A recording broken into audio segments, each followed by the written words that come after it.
let's say I have a 7-iron and a driver here. Okay. Can you see pretty close? Put one ball Yep. out. Okay. Yep. Okay. So, and it comes with pressure, shift, and intention. Okay. So a little bit of a detailed question answer here. So the golf club is always in the middle of the body. See where it's at my zipper? Yep. Because, and my stance width is going to be always about the same for a driver as it is a wedge, as it is a 7-iron, as it is a 3-iron. Now that goes against contrary belief, but when you're making the walking motion in the compound pivot, can you see how my weight shifts from right to left pretty fully? And that's Right. about my full length. Now, if I go wider than that, can you see how I'm restricted, how I can't get my weight easy? See how my legs are really restricted? So I can't shift fully and keep my head on center. See how my head's moving all over the place? Yep. I'm standing too wide. So if I'm going to make a full swing, my driver's right about here. Okay. So when I do that and I make the shift, I'm going to turn the choke down a little bit. Don't hit my TV. All right. As I swing through, as my right foot, you can see how my foot plants, right foot goes. I'm going to be hitting squared up on it, and there's more pressure on my right foot because the intention is to hit up a little bit. Okay. If I want to hit level, then I'm going to be more here. Now, what's the difference in that? My brain is saying that I want my arm, because wherever your arm goes is where the ball goes.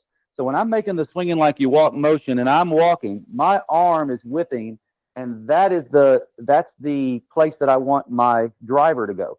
Now, if I'm hitting a 7-iron, and this will be interesting to see, that you'll see that it is in the exact same place. Why? Because this is the only place that you can make a circle with the hands. We talked about that in the beginning. If I put it out here in front and I put the ball position here, I can't make a circle. So this is the reason why this is always dead wrong and you're tilted. You can see how I cannot make a compound pivot and my wrist can't move. So you're dead. So people hit a wedge, the tendency is to put it back in their stance a little bit. They'll hit that a little bit better. And then they start going with a 3-iron and a driver and they start putting it up in their stance. So you changed everything. See? So intention is the number one thing. So if I was going to hit a 7-iron and make this, now you're going to see something pretty cool. When I shift over, can you see how I have more pressure on my left? Right. Yep. Okay. Well, that's a 7-iron. So I'm going to hit level or slightly down. Right? A wedge would be even more left. So why? Because as I'm shifting, my arm is going to be more down here when I finish.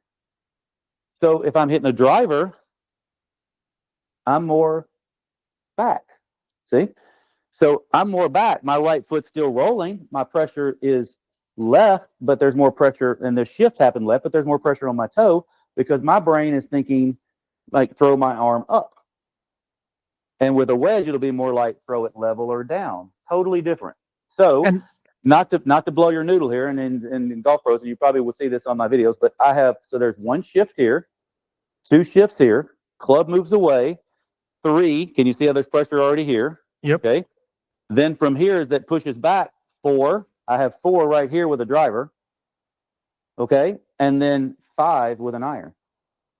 But you don't have to think about, okay, 1, 2, 3, 4, and 5. Holy crap, right?